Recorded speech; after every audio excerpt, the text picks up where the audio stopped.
drug discovery together.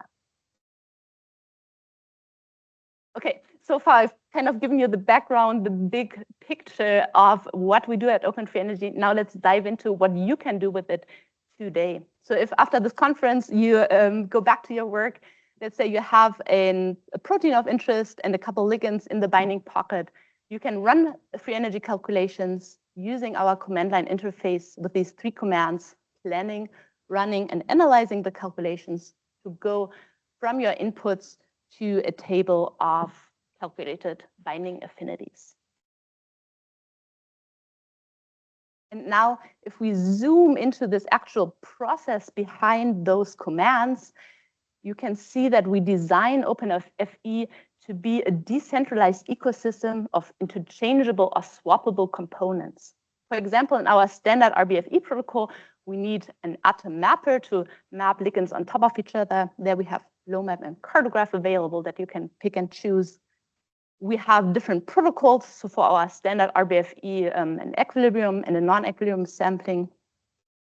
For example, you could use different force fields, different versions of OpenFF, different partial charges. And these are just some examples of those boxes of swappable components, but just to give you an idea of this whole design concept.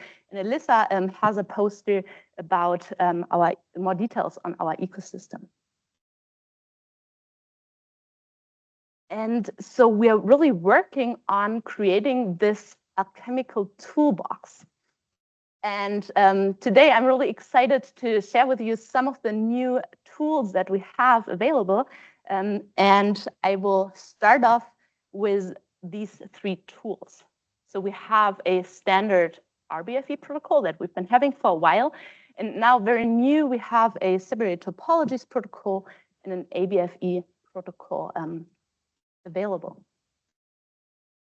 We already heard about, from David earlier in the morning and other people as well, some of the details of how these different methods compare. And so I will just briefly mention what we call hybrid topology approach. There you have 2 ligands that share a common core. So you map them on top of each other, represent the common core with a single set of coordinates, while the atoms that differ between the 2 ligands are represented with 2 sets of coordinates. Well, in separated topologies, each atom in the 2 ligands has its own set of coordinates. In ABFEs, of course, you only have a single ligand. And so it is at least thought of definitely system dependent of going from this is the fastest method to medium and slow. And so the use cases of when you would use each method differs. And this is really the reason why we want to have multiple tools in our toolbox, because different tools can be used for different problems. And so hybrid topology we would usually use for R group enumerations, SEPTOP for scaffold hopping, and ABFEs could be used for visual screening. We heard some of that this morning, or for example, selectivity of a single ligand across different proteins. Our implementations in OpenFE are based on implementations from the community. So we have here from the Codera lab, the Percy's and Yank, from the Mobley lab, the SEPTOP, as well as the implementation Femto from Psyvent and Simon Boothroyd. And a really cool thing, I think, about these 3 protocols in OpenFE is they are all OpenMM based, and they are actually very, very similar. So we reuse a lot of the same components, and this is really our idea behind this toolbox, to have the different tools be as similar as possible to avoid also maintenance burden and similar things, and also for the user to be easily be able to swap between different protocols.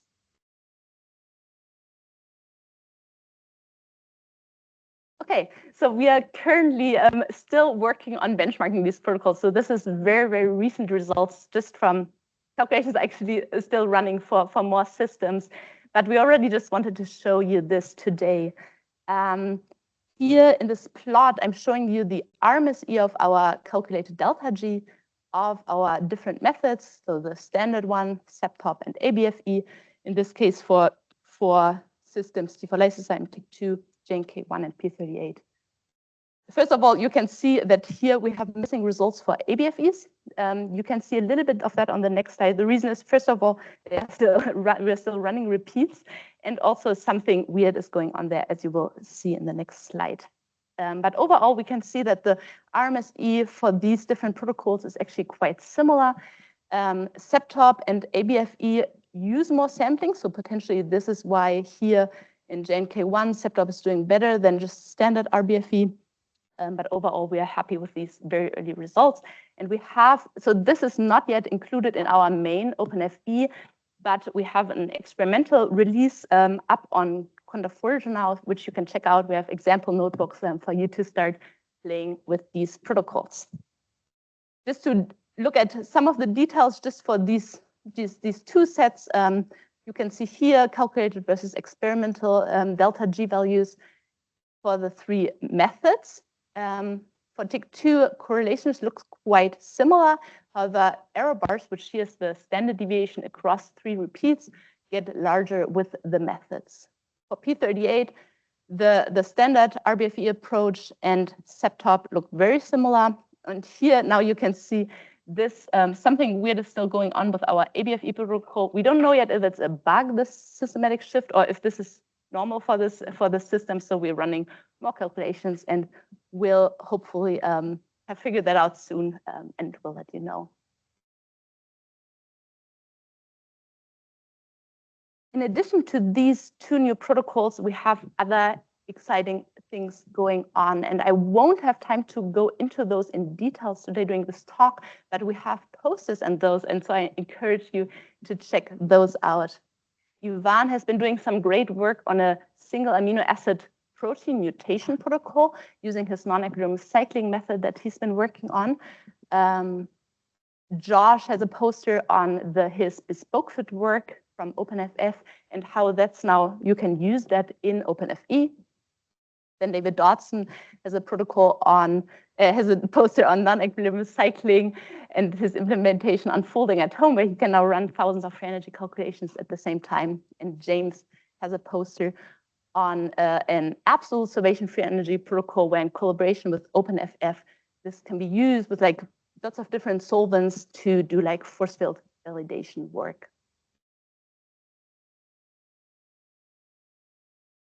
So now, whenever we add or create a new tool for our toolbox, and even also our already existing tools, of course, we have to make sure they're working well. The best way to do this is with large-scale benchmarking. And this has been a huge effort of ours for this year. Just for our standard RBFE protocol, we've been conducting a large-scale industry benchmarking study. And I'll show some early results with you today. Our motivation behind the study was, first of all, to get people familiar with OpenFE. All the calculations that have been run in the study were run by our pharma partners. So this means getting OpenFE into the hands of many people and really stress testing it that way. We wanted to assess performance, get production ready, identify potential bugs and fixing them, and then hopefully encourage people to start using OpenFE in production. And Irfan will have a poster on even more results than I can share in this talk. And Josh, also from our team, wrote a beautiful blog post that will be posted soon. But in the study, 15 of our pharma partners were involved. You can see them here. And we are incredibly grateful for all their work, for all the hours they spent into making this happen. Our study consists of 2 different parts. We have a part on a public data set. So here we took inputs provided by Ross et al. So from this 2023 Schrödinger study. And our partners there selected 59 of the data sets with over 870 ligands. And the second part of the study is on private in-house data sets from our pharma partners. So this is a blinded part. So we don't have information of the ligands. And here our partners really surprised us and went above and beyond and basically doubled the size of this whole benchmarking study with including over 860 ligands from 37 data sets.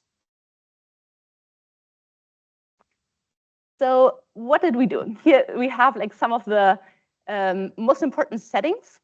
For the public part of this benchmarking study, we compared against the literature data reported by Ross et al. And so here I'm listing some of the differences in the protocols. I think one of the main considerations here is the design of the study is slightly different. So the 2023 study, the authors wanted to show the maximal accuracy that you can get with FEP. So there was some manual tuning involved. For example, if the experimental assay ion concentration differed, while we in this study just wanted to see how using OpenFE out of the box with the default parameters, how that performs.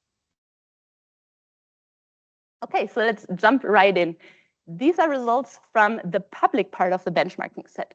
If you throw all 876 ligands into a single plot, which I don't know if it's something it's something you can do, you can see that overall, looking at calculated versus experiment, OpenFE has some larger outliers than FEP+, and we get an RMSE overall of 1.2 kcal/mol, which we were really excited about. Now, if you look at the statistics by system, and we here have a box plot of different error and ranking statistics comparing OpenFE and the literature FEP+ results, you can see that the median error is slightly higher with OpenFE. And when we look at the ranking statistics, the two methods are already getting closer. And especially when we look at the metric of the fraction of best ligand, this is a metric that Christopher Bailey introduced at last year's chemistry workshop. You can see that the two methods are quite similar. This fraction of best ligand metric measures basically whether a method can recover the most compounds in a series. But you can see we do have some large outliers. For example, this one system up here with an RMSE above 3 kcal/mol. And this particular system is an HSP90 system from this water challenge set, from this original enhanced water sampling study, also from Ross et al. In 2020. And you can see here that FEP+ did significantly better than OpenFE, and OpenFE has some very large outliers for the systems, leading to this overall large RMSE. When we look at the original Schrödinger publication, you can see they ran their enhanced water sampling GCMC protocol and also just a regular NPT protocol, which is what we have. For the NPT protocol, the RMSE was also above 4 kcal/mol. So we think that in this large RMSE here is contributed by this lack of sufficient water sampling in the system, which is expected in this case. Now, if you have lots of data, you can, of course, start asking yourself some interesting questions. And actually, we put all the results on Zenodo and like a condensed version on GitHub. So if you want to check them out and play around with them, feel free to reach out for further details.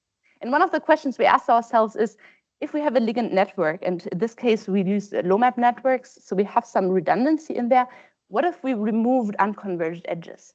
And now you can, of course, look at different convergence metrics. Here, I'm just showing you using the EMBA error as in convergence metrics. And what we did is that we removed all redundant unconverged edges. In a lot of the systems, actually, that didn't really make a difference when we here look at the R-square.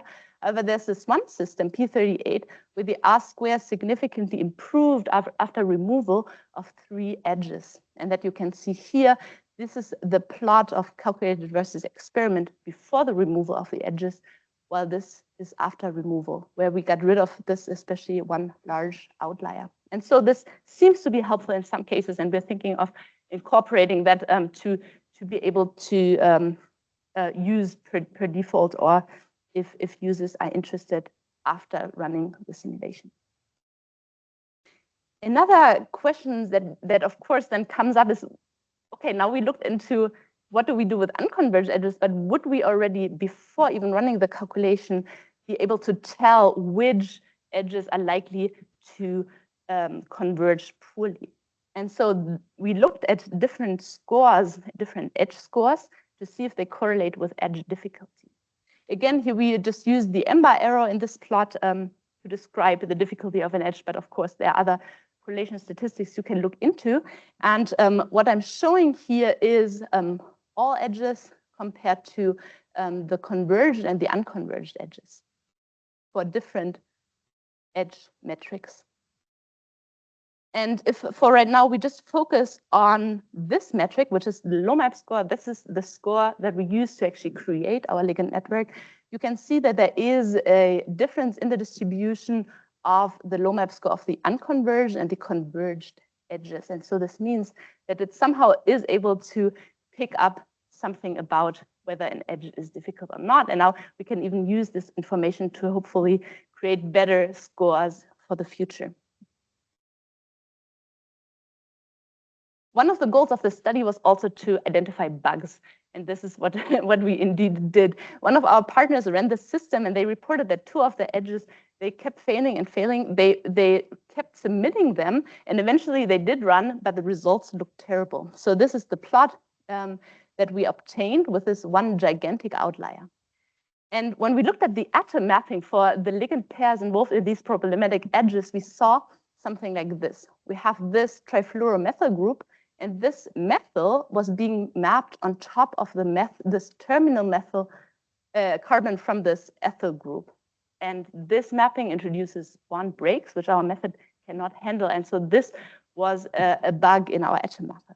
We fixed this bug, reran the problematic edges, and then obtained good agreement with experiment. Okay, let's move on to the private portion of this benchmark set. Again, throwing all the ligands into a single plot, you get this. Overall, there are more outliers in this private portion of our benchmarking study. When we compare the error and correlation statistics between the private and public set, you can see that the median, for example, RMSE is higher and also the correlation metric are worse. However, here still we get a medium RMSE of 1.5 kcal per mole, which we think is still very good. We're currently looking into the reasons why we see a more poor performance on the private portion of this industry benchmarking study. Some of the reasons are that the size of the alchemical changes is larger in this private study. We see that we have even alchemical changes of up to over 70 heavy atoms, and also the median is slightly higher. Another reason is that, for example, this was one of our systems. It looks like maybe there was an assay limit, so that can, of course, lead to worse performance compared to experiment.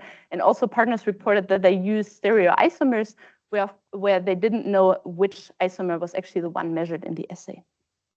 But to end this on a positive note, this is one of the systems that performed not very well, so with a very large RMSE of 2.3. But actually for this system, the correlation looks quite good.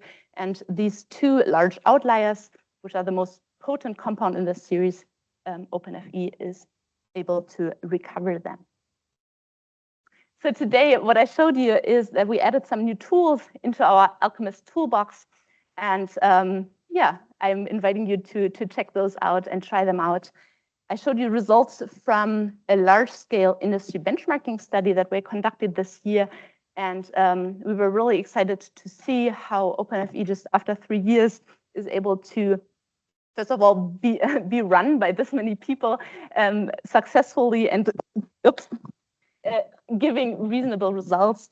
And we are also actually looking forward that we can see there is still room for improvement. And so there's still exciting work for us to do. And yeah, we want to invite you to try out OpenFE yourself. Of course, I have to thank a lot of people, especially the core developers who put a lot of work on developing these protocols, our community with OMSF, OpenFF, and ASAP, the people from the Codera lab, which a lot of the code originates from, and especially our contributors in this benchmarking study who really spend a lot of both human time but also computing time to make this large-scale study possible. We highly depend on other open source tools, and so we would like to thank them for all their work and all our industry partners who fund us. And I'm happy to take any questions.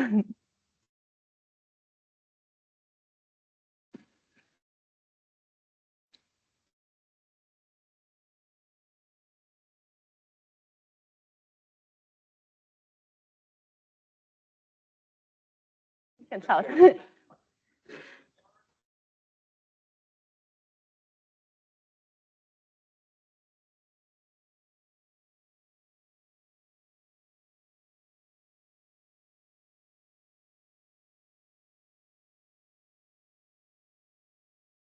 Do you mean for this industry benchmarking study?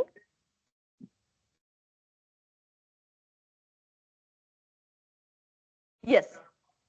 Yes.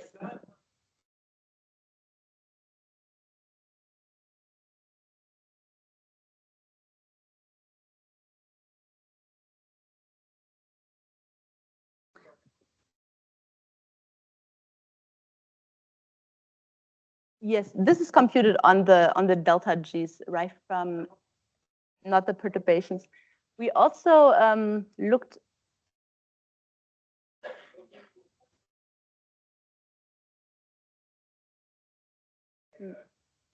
Yes.